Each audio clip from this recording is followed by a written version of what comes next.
one in this venue came out for Buju Banton live for the first time in over 10 years. So in this video, we're going to be talking about one of our legends in Jamaica in the reggae industry, and that is Buju Banton, the Gargamel.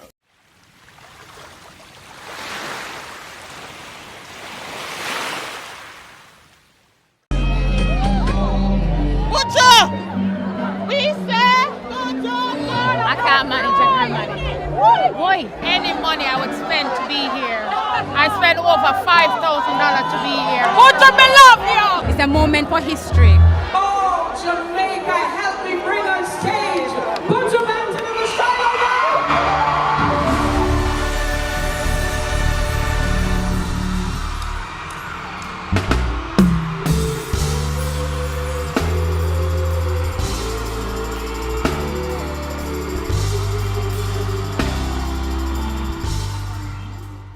If we look at the growth and development of music, can we honestly say that our music has grown?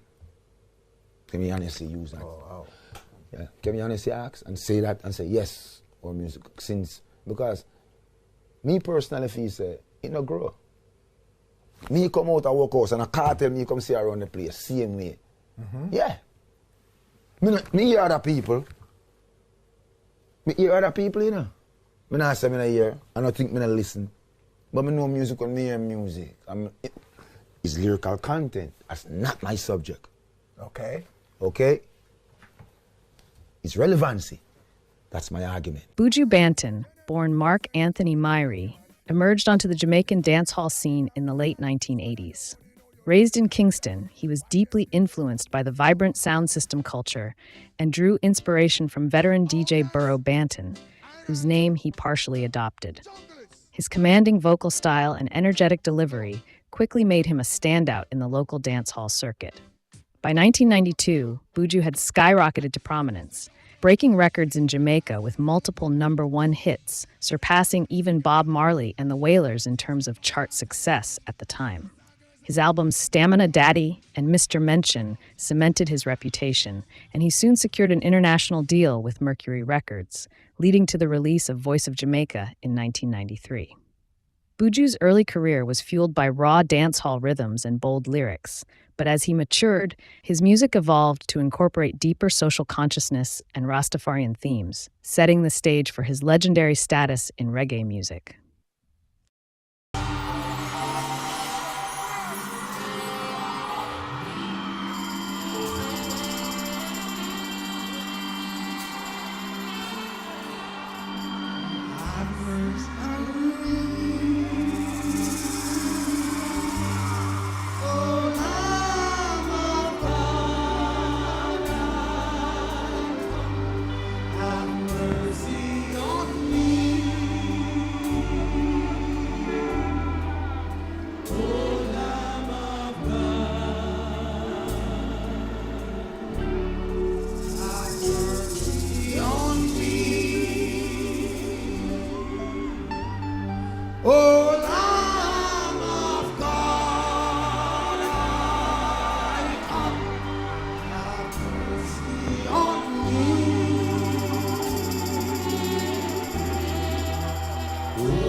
Buju Banton has faced significant controversy regarding his relationship with the LGBTQ community, primarily due to his 1992 song Boom Bye Bye. Well, a reggae artist who has a song promoting the murder of gay people will perform at a San Francisco club tonight. Local gay rights advocates are not happy about that, but they reached out to the singer before the show. Joe Vasquez on what happened next. Joe? Ken, protests like this one right here have shut down concerts for the artist Buju Banton across the country. But this show in San Francisco will go on, and the condition for it going on was a one-of-a-kind meeting today between the artist and members of the LGBT community. Terror towards gay people. Against a reggae singer performing inside. Jamaican recording artist Buju Banton is a 4-time Grammy nominee. When he was a teenager more than 20 years ago, Banton wrote a song called Boom Bye Bye. He sings of throwing acid in the face of a gay man. and other violence too. Shoot them, no come if we shot them. Through an aggressive online campaign, LGBT activists across the country have been boycotting Buju Banton. They've managed to shut down about a dozen recent concerts, including 2 here in the Bay Area.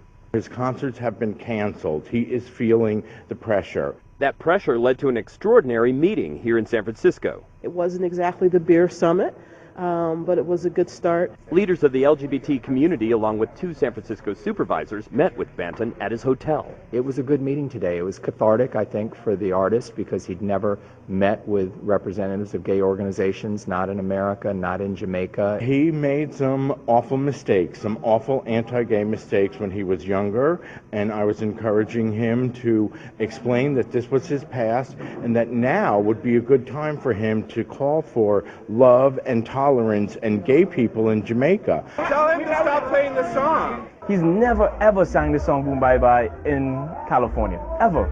Promoter Jonathan Mack says Banton took the meeting to heart. Although he made no specific promises, Mack believes the protesters are being unfair. It's culturally insensitive. In Jamaica, for example, it's illegal to have homosexual activities in public. It's an illegal crime. So the agenda here is it's not about lyrics to a song, it's about changing a societal view. Do you think that your career was deliberately derailed? It's not a matter of thinking about it, you know. We all know that my career was deliberately derailed, you know. Even to this day, I suffer the same fate. 20 years later, almost, you know, and the fight and the same struggle still ensue because they want I to apologize, and I say, no, I don't apologize.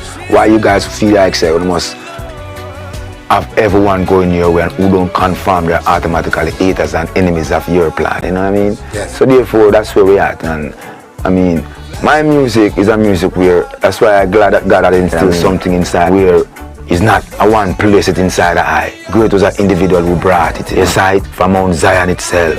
In response to the backlash, Banton stopped performing Boom Bye Bye in 2007 and later took further steps to distance himself from it. In 2019, he officially removed the song from his catalog and streaming platforms, stating that he recognized the pain it had caused and wanted to move forward with a message of unity and love.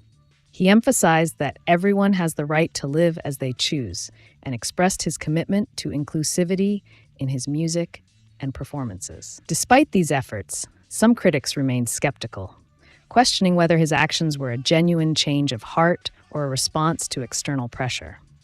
Nonetheless, Banton has continued to focus on his music, shifting towards themes of spirituality and social consciousness in his later works.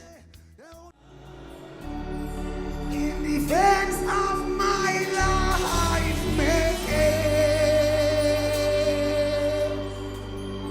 to your love and saving grace. I am on bending knees, Father, I plead, I come.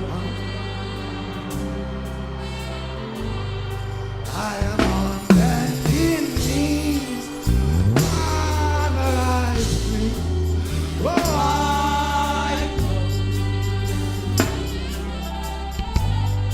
I am on bending knees to make a high plea. Now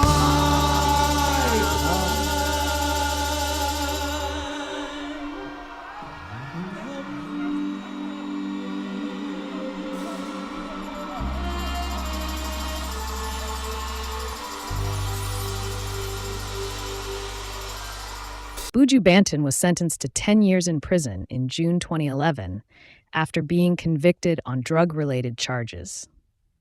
The sentencing took place in a Tampa federal court, where the judge also imposed 5 years of probation following his release.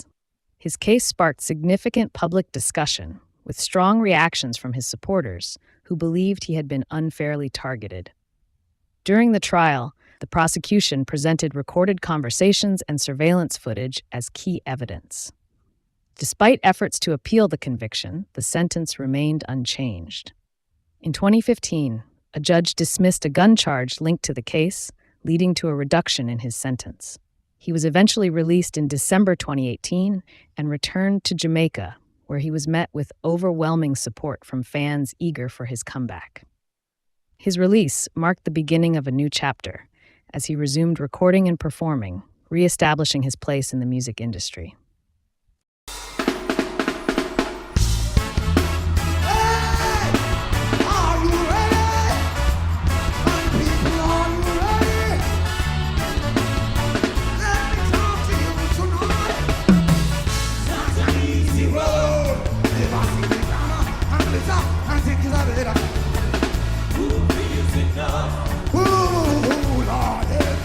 What did I say? I said that's an easy road. Never you ever, oh no. Who feels enough?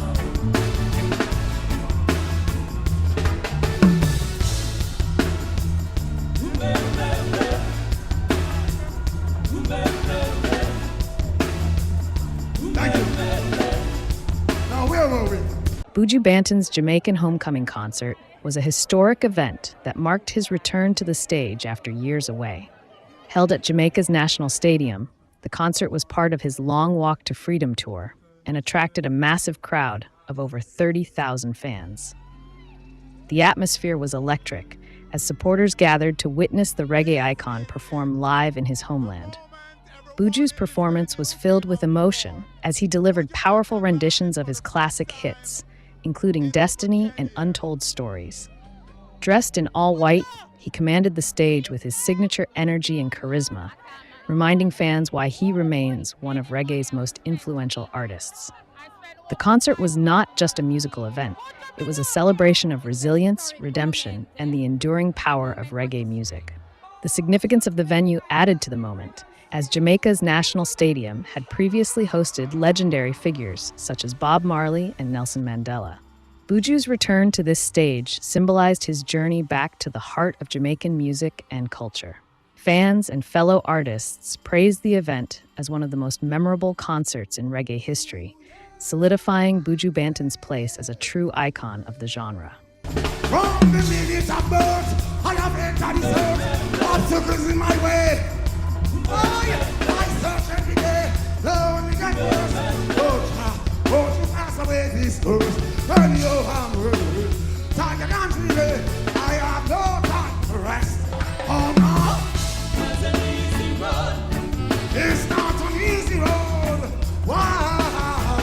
Who feels enough? What did I say? I said it's an easy road. Buju Banton has officially regained his visa to the United States, marking a significant turning point in his ability to reconnect with his American audience. His return to the country comes years after his deportation to Jamaica in 2018, following his release from prison. Upon arriving in Florida, he was welcomed by DJ Khaled and other supporters, underscoring the excitement surrounding his comeback. With his visa reinstated, Buju now has the opportunity to perform in the U.S. again, a development that has been celebrated by many in the music industry. Fans and fellow artists have expressed their enthusiasm, seeing this as a fresh chapter in his career and a chance for him to continue making an impact in the reggae and dancehall scenes, selling out major arenas and proving his enduring influence in reggae and dancehall music. His Overcomer tour has been a massive success, standing as the highest-grossing reggae tour of the 21st century, even after canceling several dates. Last year, Buju sold out 2 shows at UBS Arena in July and another at Barclays Center in November, drawing tens of thousands of fans. His performances have been nothing short of legendary, with audiences captivated by his powerful stage presence and timeless hits. His return to the U.S., after a 15-year hiatus, has been met with overwhelming support, solidifying his status as one of the most iconic reggae artists of his generation. His tour continues to make stops across the country, including cities like Fort Lauderdale, Tampa, Washington, D.C., Boston, Atlanta, Houston, and Inglewood, before culminating in another major show at Barclays Center in Brooklyn. Buju's success is a testament to his resilience and the unwavering love his fans have for his music. His ability to sell out arenas in the U.S. speaks volumes about his impact on the genre and his ability to connect with audiences worldwide. Have you been following his tour? Hey, this is Buju Banton doing it for the culture, supporting Vybz Kartel here in Brooklyn tonight. Let's get it right.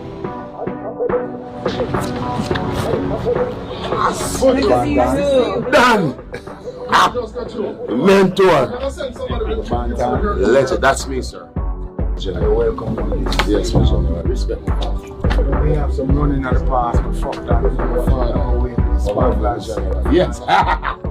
One Buju Banton, my favorite DJ ever of all time. Him inspired me. Scatter! You're not coming back to church? Yes. Fully active. Mark Myrie. The boss. G this. Adija Palmer. You don't know. Yes. This for the culture. Greatness of the music. Yes. See? Bigger than all of it. So watch out. Unity from four corners, east, west, north, and south. Love it. Yes, yes, yes, Thank you. Lord God, have His mercy like a Madison Square Garden, like a Reagan Stadium Hall. Ladies and gentlemen, if you are proud to be Caribbean, I want you to make some noise. Let the people in Manhattan hear you. If you're proud to be African, make some noise. Ladies and gentlemen, give it up for Buju!